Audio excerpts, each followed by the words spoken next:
we hear, oh, there we go. We've got the idea that it's being recorded. This is perfect. All right, so thank you for joining us. We are coming once again to you from the Wellness Center, and today we are going to talk about building financial literacy. So we do have a guest speaker that I'll introduce in a moment, but just kind of as we usually do, I'd like to go over the slides with you so you know what's coming up. So we'll go to that next slide. And as you can see, we did talk about Latitude of Gratitude in September. Hopefully you were able to join us in October. There were 4 mental health forums on every Wednesday, and it was really exciting. There were panels that were from each of the different parts of the Rush systems for health. So very interesting, very well attended. So hopefully you got to catch 1 or 2 of those. Today we're going to talk about financial wellness, and then in December, I think we all need this one. It'll be on nutrition and wellness to kind of give us a heads up. The reason it's in green is because there is a date change from our usual. So it'll still be on Tuesdays, but it'll be on the 7th and the 14th instead of the 14th and the 21st. We thought that was getting too close to your finals and break and all of that. So you can see what those dates are, and then we'll go to the next slide. And what I want to do here is I know that some of you are having your lunch, some of you are rushing from other things to come and listen to this great presentation we have. So just for a minute, what I'd like you to do is just to kind of settle in and kind of get grounded a little bit. I really appreciate you joining us today. I'm glad to be with you as well. And so what I'd like you to do is maybe even take a look at this picture or some image that's comfortable for you. Fluffy chair, the clouds, vacation place, anything that you can think of that brings calm to you. And really that's what we want to do. We want to try to calm that cortisol, try to, give you 3 deep breaths in through your nose, out through your mouth. And if you remember from the times before, we've talked about a calming hold. So that's the right hand goes underneath your left arm and your left hand comes over your shoulder. And that presses on those neural pathways to kind of calm yourself. If this is uncomfortable, just put your hand over your heart. Take 3 deep breaths.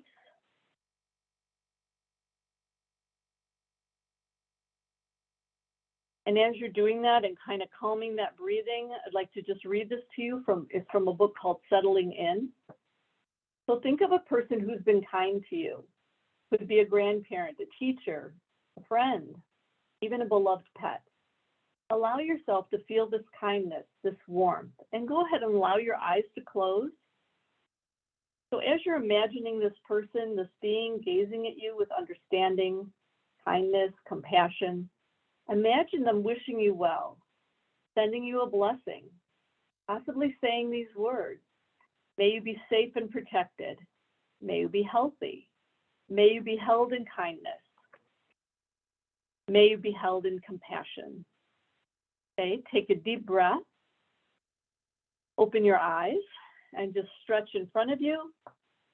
Stretch over your head and stretch behind you so that you open up your chest. Take a deep breath.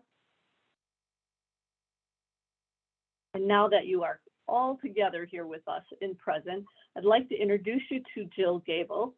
She is the director of our Student Financial Affairs, and she's been with us since 2017. She's got 2 master's degrees, one in business administration from her home state of Georgia, and the other one from Louisiana State University. She's credentialed through the National Association of Financial Affairs and Administrators, and I'd like to bring Jill to you to talk about financial wellness. Good afternoon, and thank you, Judy, for that introduction. It is an absolute pleasure to be here with each of you today. So what I'm going to do is we're going to get started with today's session. We do have a Mentimeter question that I'm going to make available for you all to kind of go through and answer really quickly for me. Give me a second. I'm going to move the screen over.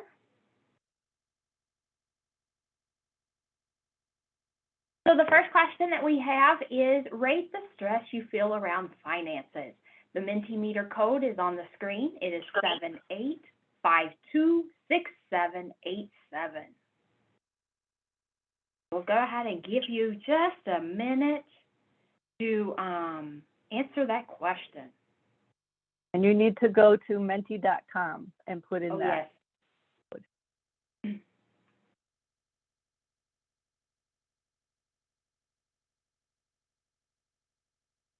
All right.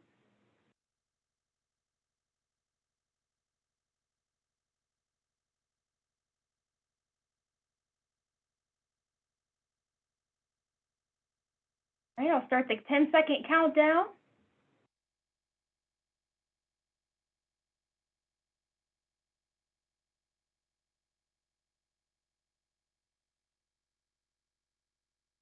All right, thank you all very much for contributing to answering this question. It looks like that many of you, on average, it's 3.4 out of 5 total. So there is some level of stress around the topic of finances, and we can certainly understand that. So hopefully after today's session, you'll have some tools and resources that can help you to be more comfortable in addressing some of the financial questions that you may have. I am going to share my screen again with the presentation, if it will cooperate.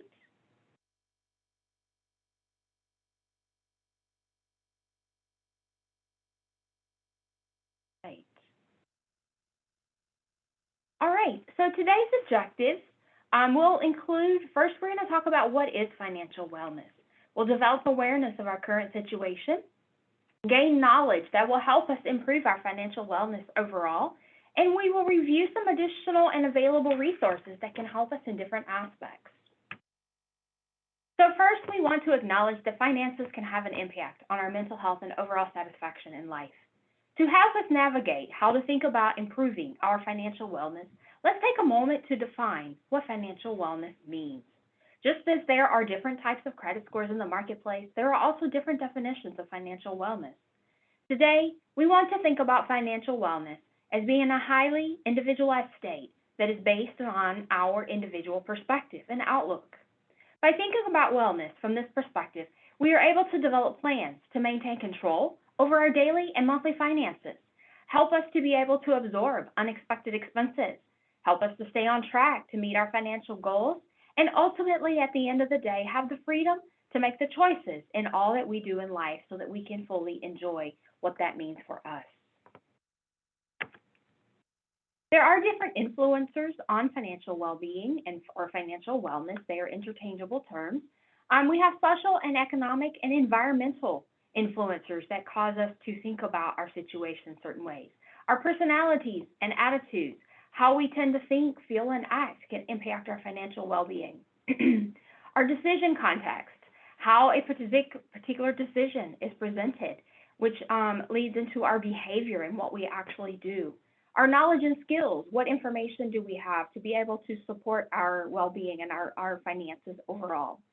We also think about available opportunities. What options are open to us to help us to be in a different place financially with regards to our well-being. And then at the end of the day, thinking about personal financial well-being and how satisfied are you with your current financial situation. So all of these well-being influencers impact us each in different ways. So what may impact me may not impact each of you individually. Some are higher on the spectrum, some are lower on the spectrum. So hopefully you can find that mix and be able to think about the habits in each of these different areas that may help you overall. One of the things that we like to get started with is talking about what are signs of financial distress. At times we live in moments of distress and worry about our finances. Ideally, as we think about financial wellness, we want to reduce these instances in our lives when at all possible, or when those cases are unavoidable, then we want to be able to meet those challenges head on so that we can reduce the amount of stress that is present in our lives. While challenging, it is good to stop and take a look at what is distressing us at times. So some of the signs of financial distress include missing payments consistently. If you miss one payment and that's the only one you ever miss, that may not be a sign. But if you're consistently missing them, every 3 months it seems to be happening, or every month it's something that keeps coming up, that might be a sign of financial distress. And often for many people, that's the first sign.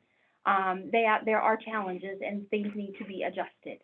If you're dipping into savings or any retirement benefits, that can also be a sign as well. If you're continuously taking out cash advances on your credit cards, those are indicators that you're needing more cash. These are very expensive and costly in the long run, and so we want to be very conscientious about overuse of this particular item. And most importantly, if debt is going to collection agencies, that is a final indicator that there are signs of financial distress. And so you want to be able to take a look at each of these things and recognize the habits that go into the different elements listed here so that you can adjust and not be so worried about these particular items.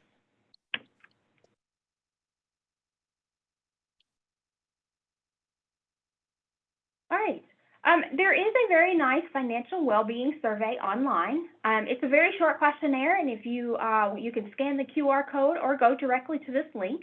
It's a very short, I think, 5 to 8 question survey that you can answer, and what it will do is it will provide you with a financial well-being score, and it'll tell you where you rank in terms of general consumers in the United States, and at the end of the survey, it will also provide you with a depth of resources to be able to help you think about what your next steps are.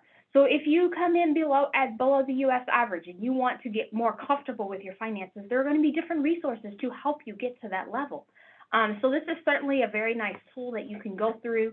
The survey is personalized for you, and you do not have to enter your personal information. It will just provide you with the results and the tools and the resources to be able to navigate through this. All right. So the first step to effectively building a strong financial wellness is first to identify your financial resources. Resources are traditionally called income, but for students, it might be a little bit different. And so you want to broaden what that definition means for you. Financial resources that may be available to you include student loans, family support, part-time jobs, or other financial resources that you may have. And what you want to do is you want to list on a piece of paper, an Excel spreadsheet, or in some of the tools or resources that we're going to talk about today, how much financial resources you have available to you and how often those funds are coming into you. For example, if you have student loans on a semesterly basis, you may have access to those funds, or every 6 months you know you're going to get an overpayment of your student loans. So that's something that you want to measure and make sure that you know what types of financial resources you have coming in. Next, we will shift our attention to probably what is one of the most critical parts of building a good financial plan.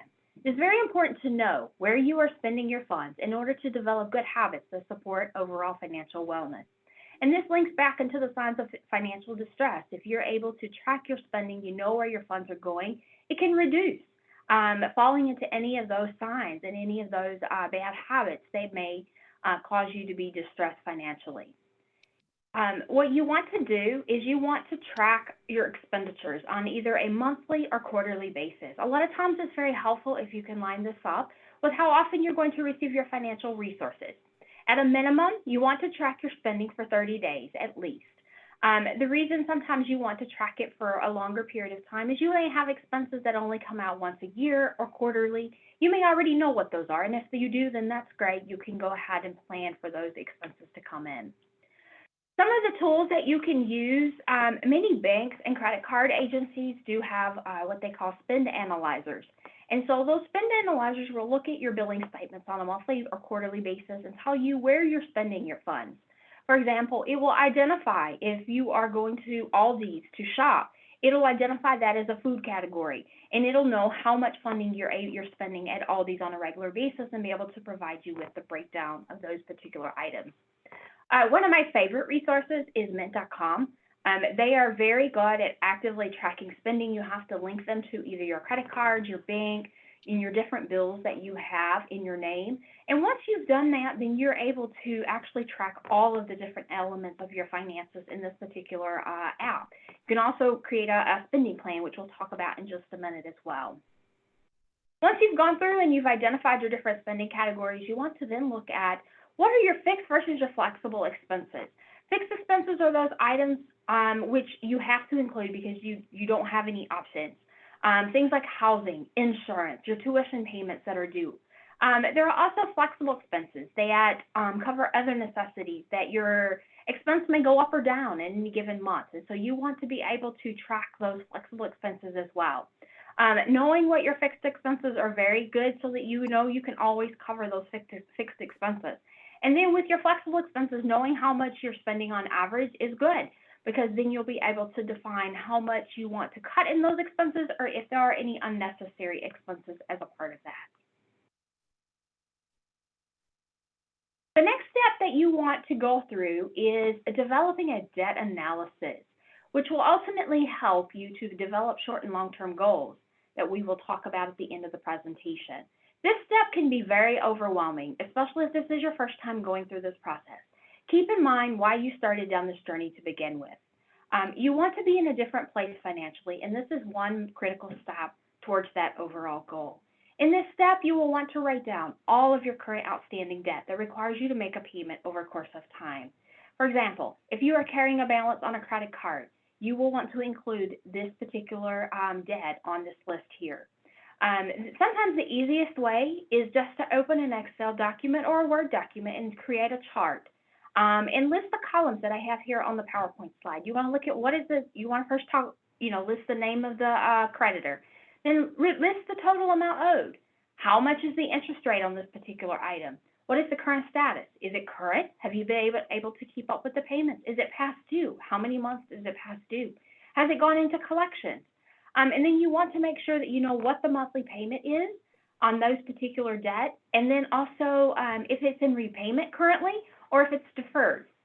Particularly if you have federal or any other types of student loans, many of those are going to be deferred while you're actually actively enrolled in school. So you want to make a note of that because those are debt that you can work on a little bit later on. The critical piece here is you want to look at those debts that are past due or near collections or have gone into collections because you want to address those first while you're also managing to keep up with your monthly payment on those credit debt that you have current as well. One other item on the debt analysis, this can take time. You want to pull your credit history, you want to look at all the different things. When I did this for my personal self many years ago, it took me about 3 months to really compile everything and to really start looking at the individual components that were needed to be able to pull all of this together. And it's okay to take time. Spend the quality time to really build the plan, staying focused on the goal. So the next thing we want to turn our attention to is building what's called a spending plan. A lot of times people think about a budget, but I like to use the word spending plan. At the end of the day, the spending plan is the method for distributing your income among the mix of things you want and need. Now, that is very similar to a budget. I do recognize that. The one major difference between a spending plan and a budget is budget doesn't always include in making sure that you're allocating every single financial resource that you have to something. Whereas with a spending plan, the idea is make sure that you're covering all of your expenses, the things you want, the things you need, and then making sure that you're allocating a line to savings. So whatever is left over. So at the end of the month, your bottom line is zero because you have allocated all of your financial resources to a different line in the spending plan. That also takes the guesswork out of what do I do with the rest of the money. It also helps you to feel comfortable knowing that you have a good structure to be able to effectively manage your financial resources that you have. Once you are, as you're working through the spending plan, set it for a period of time. Similar to how you were analyzing your expenses. Look at how far out do you want to create your spending plan. Most people do it for a monthly basis, but if you're receiving student loans on a quarterly basis, it might be easier to, for the fall semester, this is my spending plan. This is how much I'm going to spend each month for the entire quarter. So really it kind of is driven by when your financial resources are coming in so that you can make it the most effective plan overall. The ultimate question is, are you using all of your resources or do you have room to save money? And this is where, looking at your fixed and your flexible expenses come into play as well. Can I make adjustments in my flexible expenses to be able to adjust my spending plan in other categories that I want to spend more money in? I've also provided a link to Rutgers that has a very nice article about financial spending plans and building these out. They had a couple of Excel templates that you can download as well and take a look and see if that might work for you. Once you have, looked at your financial resources, you have built a spending plan, you have looked at your debt analysis, you want to assess, Assess the spending categories. If I'm spending $300 a month in my grocery spending category, is that where I need to be and want to be? You want to then develop a schedule for your bill payment so that you know when all those bills are due and you're able to start managing and helping to keep any of your outstanding debts from going into default, delinquent, or into collections. One of the key things that you want to think about on this step is, remember, people don't plan to fail, they fail to plan. And that's extremely important when you think about financial wellness. If you're not thinking about the long term, it is easy just to continue on day by day, not really being fully aware of what's going on. The more planning you put into this, the better you will be in the long run. And I have provided the link to the article that shares this quote, as well as some additional financial resources that are available to you. Hey, Jill? Yes. Let's take a moment and see if anybody has any questions. You've already provided some really good information. Somebody did note that the Rutgers link didn't work. Okay. Not sure if they're using it from the screen or from what I typed in, so we can check that. But if anybody has any questions at this point, we're at 20 minutes, so just to take a break from the screen and maybe unmute, and if you had a question, go ahead and ask that.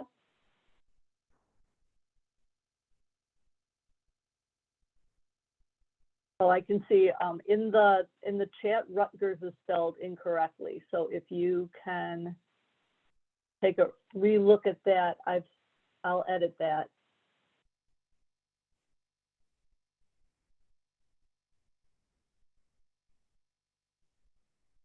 Or I'll retype it for you, but hopefully you'll be able to use it. All right, and if nobody has any questions, then we can go ahead and continue. Thank you so much. Absolutely. Thank you. All right. So moving on.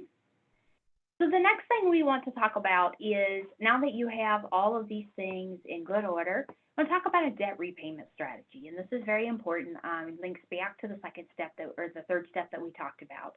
There are different strategies that you can use to pay off debt. One of the most popular strategies is the debt snowball strategy. And what this strategy will do is it will allow you to pay off your smaller debts first and then focus on the larger debt. There are different reasons why you want to use any number of these different strategies.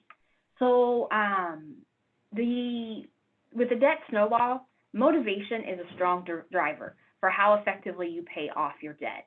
If you like quick wins, the debt snowball strategy may be good for you. It allows you to pay off some debts rather quickly and feel that satisfaction early on.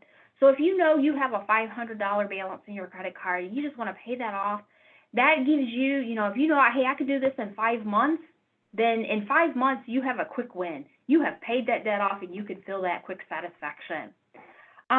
If you are someone that is in this for the long haul and you feel strongly about not paying more interest than necessary, then you might want to consider the debt avalanche strategy.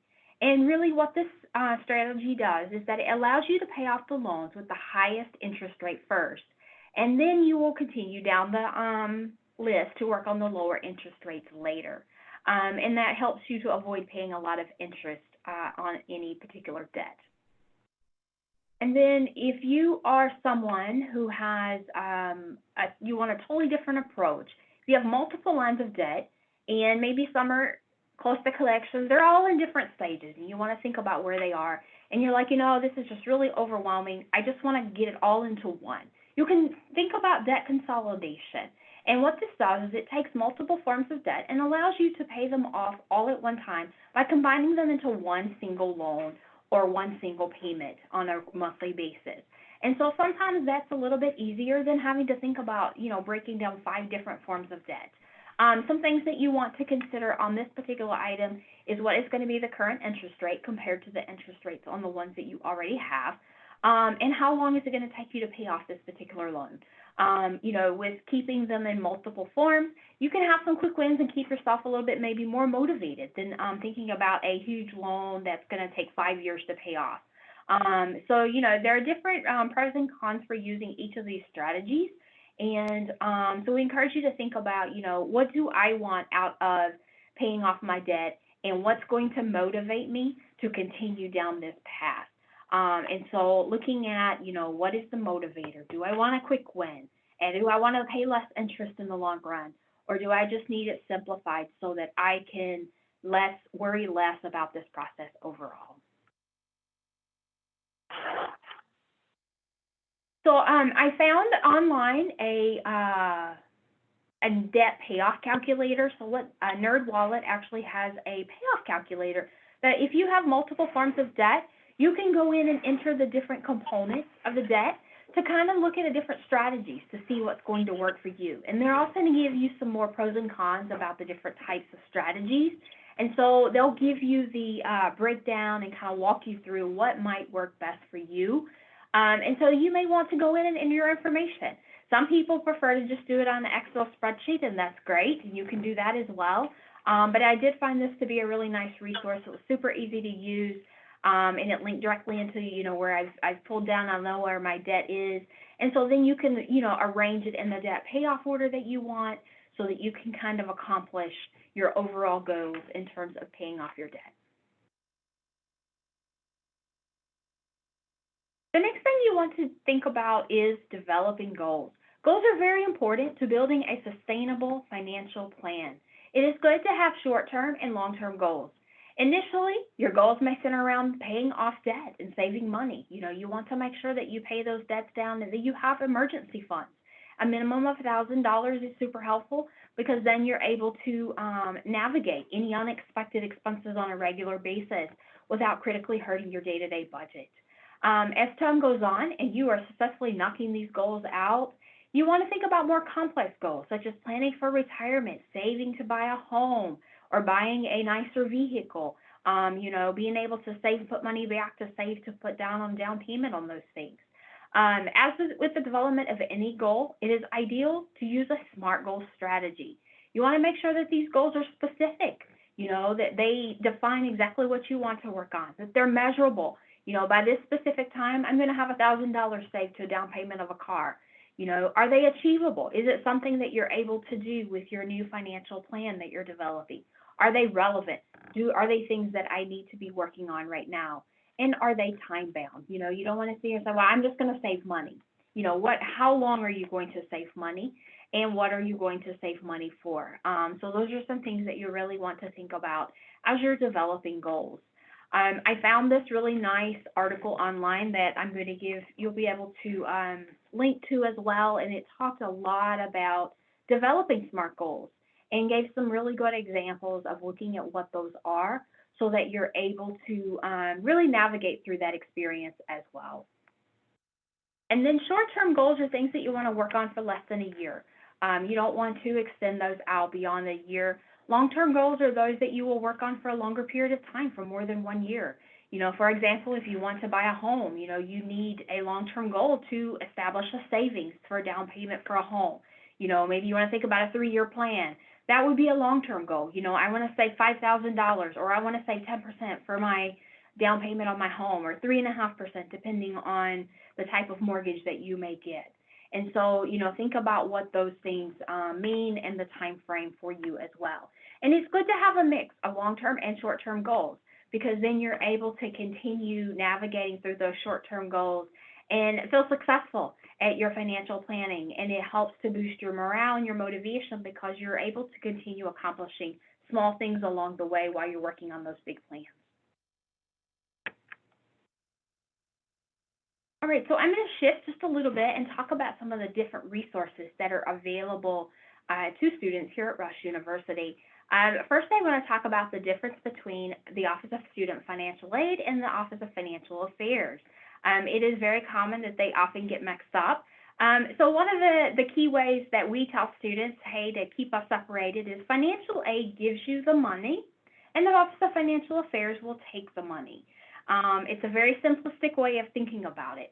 So when you're thinking about the Office of Financial Aid, which is where I work, you're going to work with us for your award letter, your financial aid package.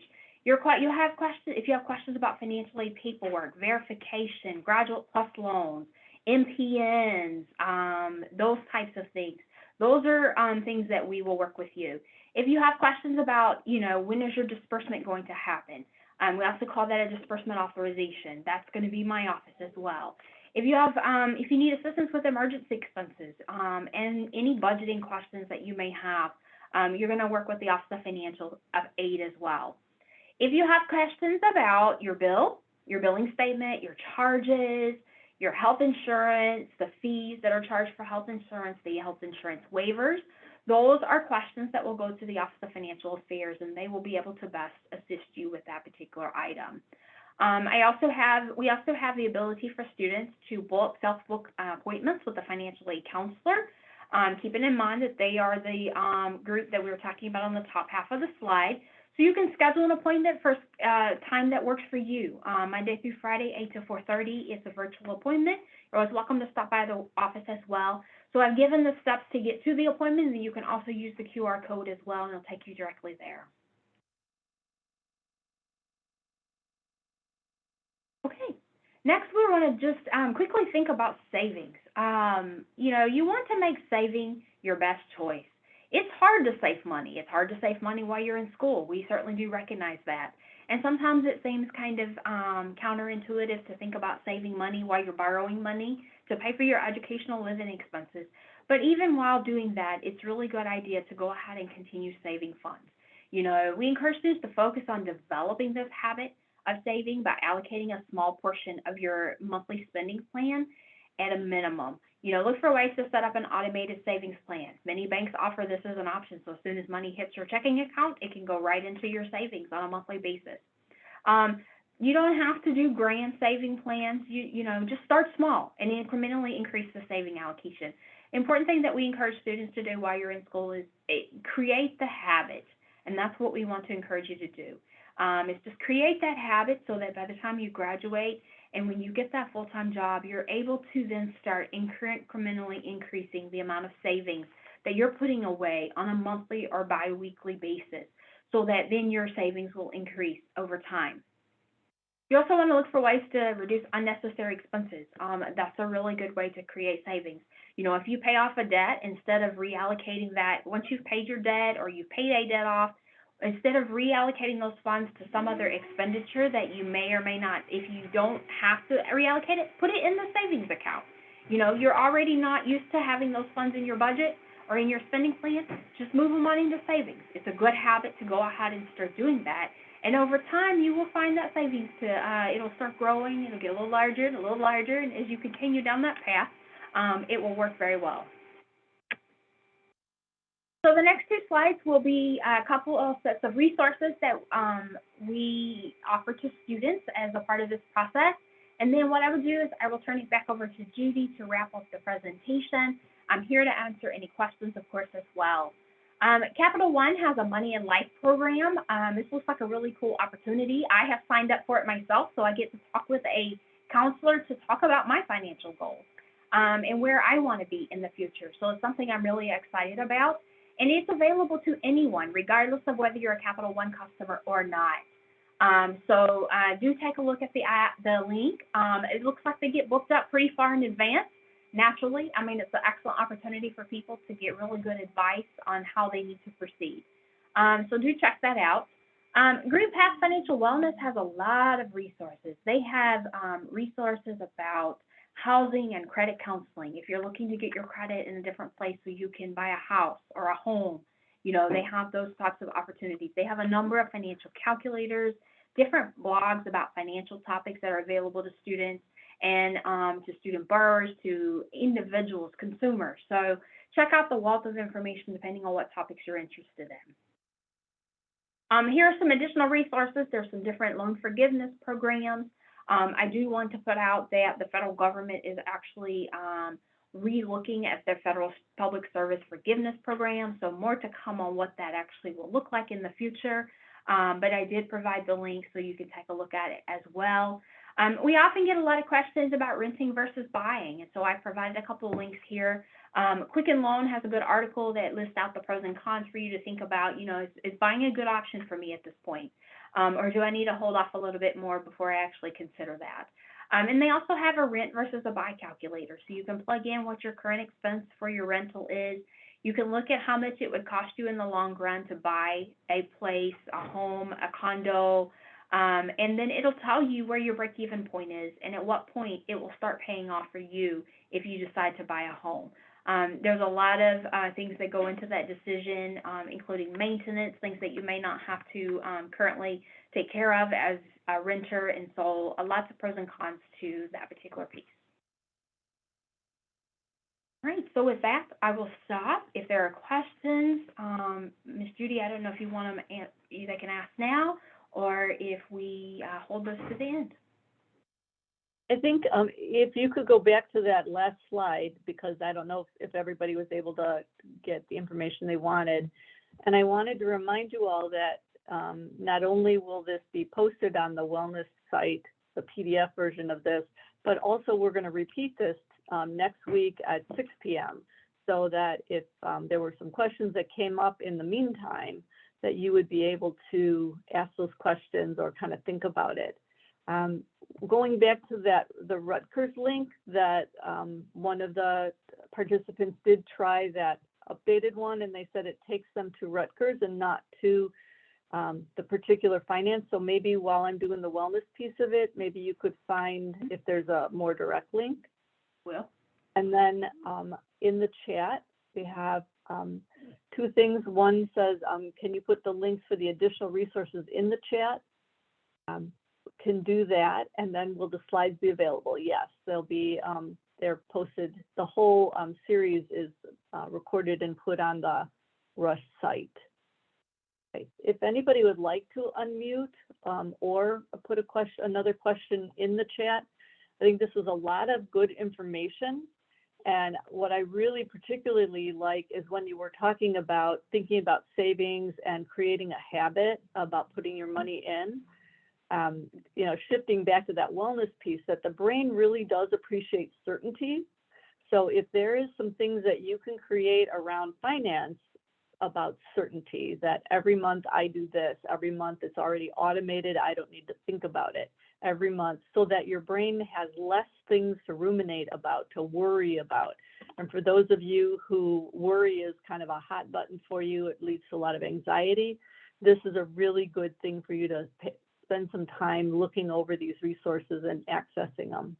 Even if your family is taking advantage of a financial advisor, people within the family are usually able to work with that financial advisor as well. So it may be your parents, it may be somebody else, but you might be able to hook into that same resource and let them help you set up a plan or help you set up one of these resources so that it's in a good place for you and you're not worried about how to do all of that. All right, does anyone have any questions right now for Jill? Right, so then we're going to go ahead. Let me see if I can, if I can share. And we're going to finish this off. But again, what we're going to do is if you have something that comes up, we will definitely ask you about any more questions. All right. So are you able to see my screen now? Yes. Jill, Yes. are you able to see the slide Yes. deck? Okay, wonderful. Yeah, we can. Okay. Oh, thank you. I appreciate it. All right. So another thing that I wanted to kind of throw out in there is this well-being index. And that well-being index is something we've talked about before. It's 9 items that you're able to kind of do this quick survey. And what it does is it gives you ideas about how you're feeling. And it's really kind of nice because you get a score right away. And in a month, it reminds you. It also compares you with other students, other people in your line of work, other people in your area. So you just get a good sense of how you're doing. And especially with that monthly piece, it's kind of nice. So here's the QR code for that well-being index. And again, it's just a very easy, quick kind of thing that if you want to do that. And I do bring this up every time we talk. So if you miss it one time and you think that maybe, oh, I might like to do that, it'll be on the next time we talk.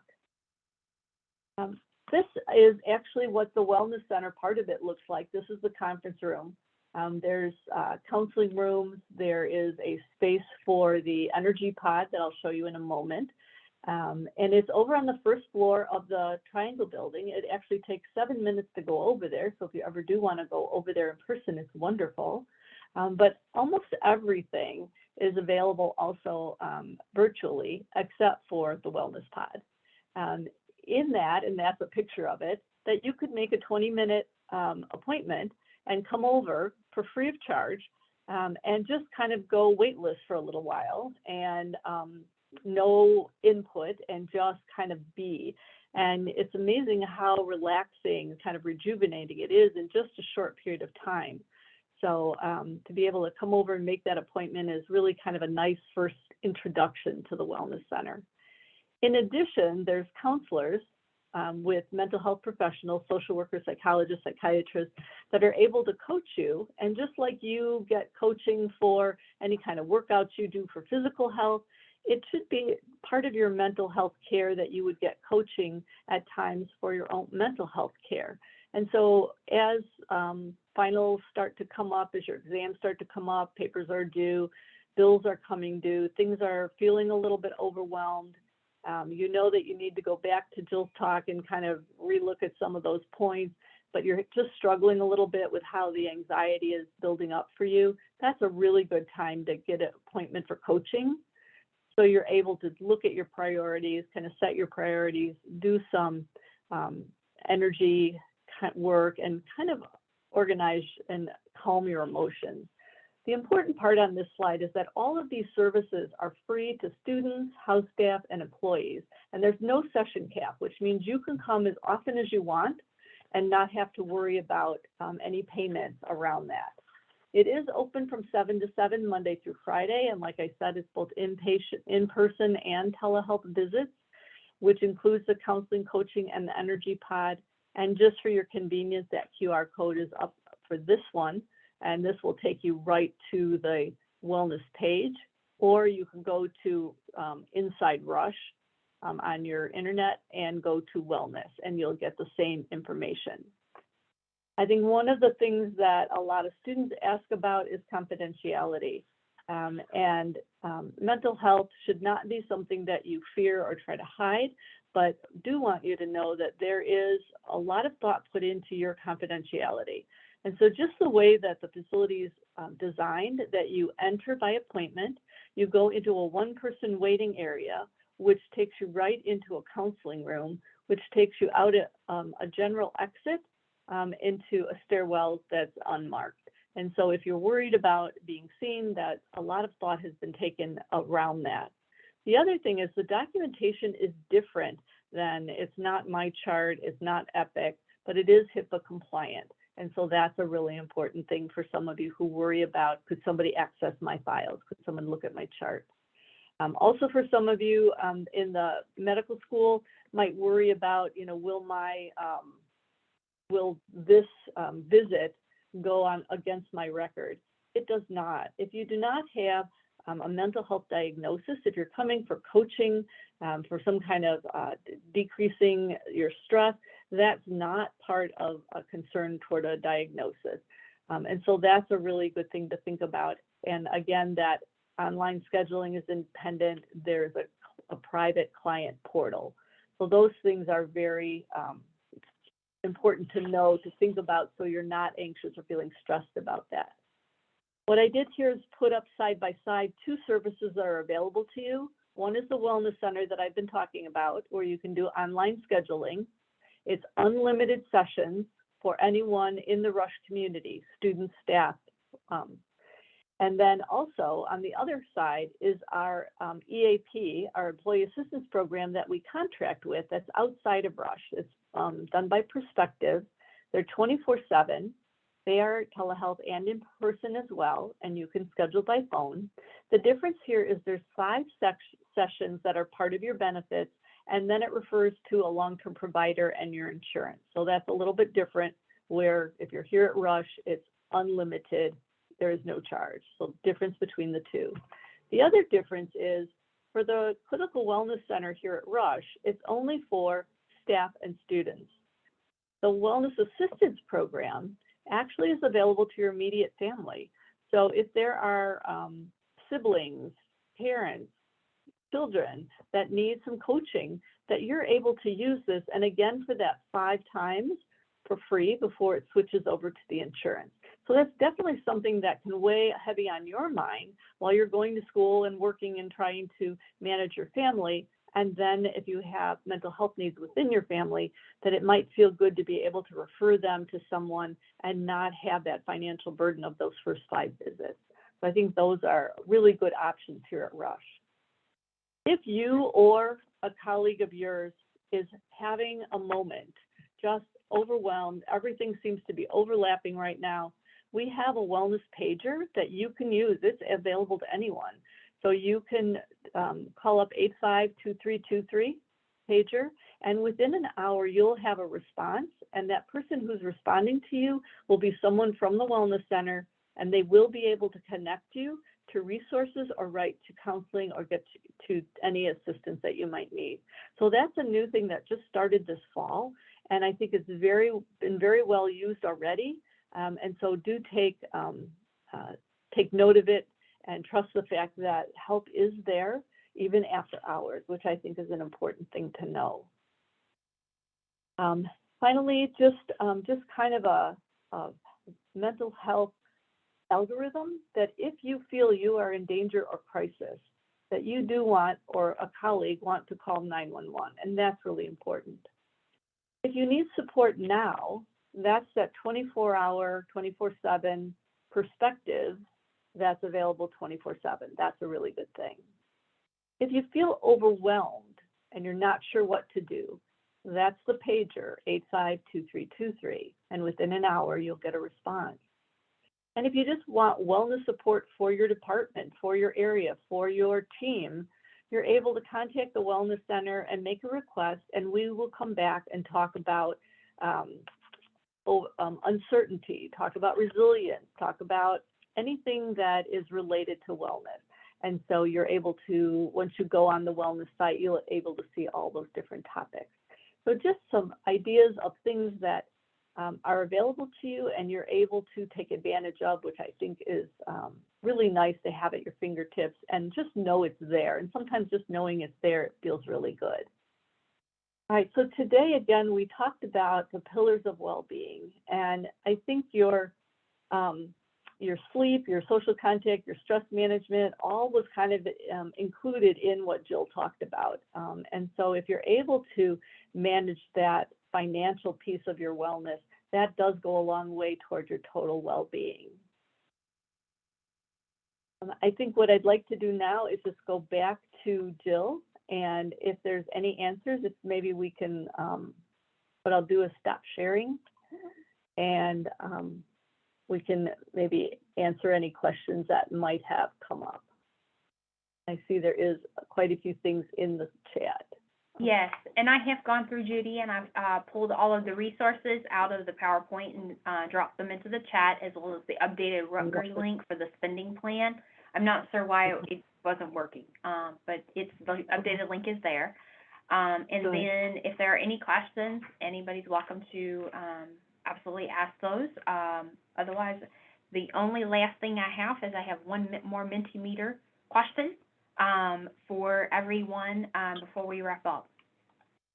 Okay, go ahead.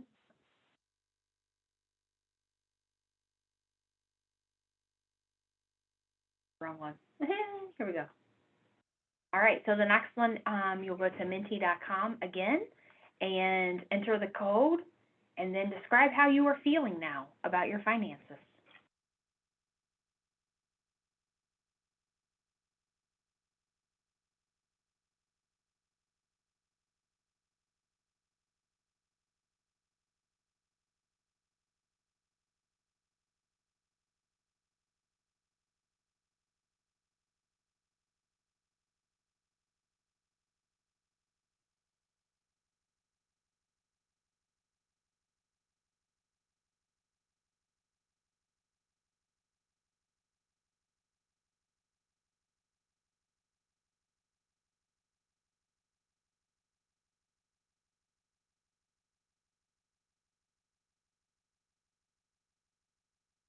And as you were thinking and responding, if you have additional follow-up questions that you'd like to sit down and, talk about some of the resources, talk about how you navigate from here, I'm always happy to schedule an appointment. You can book with me directly on the booking application, the self-scheduler that I talked about.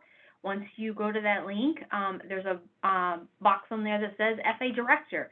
You can directly book with me, or if you want to book with a financial aid counselor, you can book with any of them as well, and they can sit down and talk with you one-on-one to help you walk through some of your questions as well.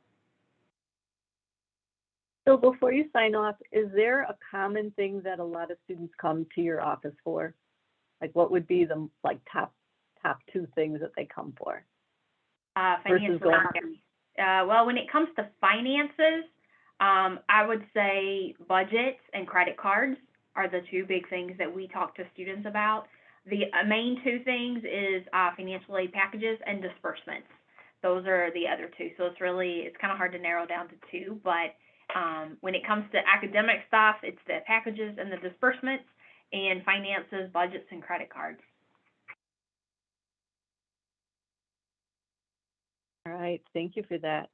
How about any last questions from anyone? All right, we're going to give you back the gift of time. I want to thank Jill for being here to kind of shed some light on some of the many resources that you shared. Hopefully you guys know how to save a chat. If you want to save some of those links, you'll be able to do that. Or again, you could contact Jill or her office for these resources. And if it went by too fast and you want to reconnect with us next Tuesday at 6 p.m., we'll be here and we'll do this again. So thanks you guys for being here. Have a great rest of your day. And again, thank you, Jill.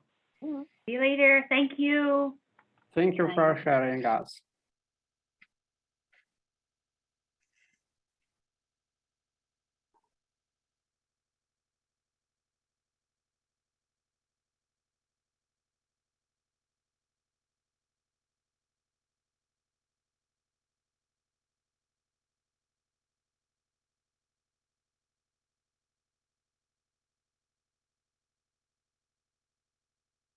Oscar, go ahead and end the recording, please.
Is anyone staying on because you have questions?